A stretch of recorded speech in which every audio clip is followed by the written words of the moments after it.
তফসিল ঘোষণা হয়ে যাওয়ার পরে আমরা যারা নির্বাচনে অংশগ্রহণ করতে চাই, আমরা আশা করব সকল প্রার্থীরাই এক টেবিলে বসবেন, একসাথে বসে তার নিজস্ব এজেন্ডা পেশ করবেন।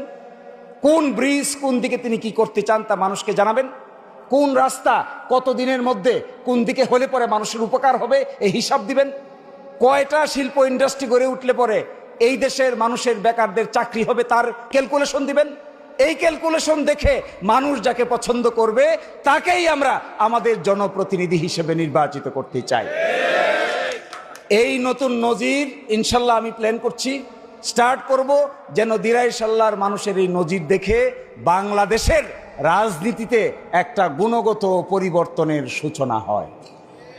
আমি আপনাদেরকে খোলা মনে আরেকটা কথা বলতে চাই, রাজনৈতিক হানাহানি করে কখনো কোনো জনগোষ্ঠীর উন্নয়ন করা যায় না।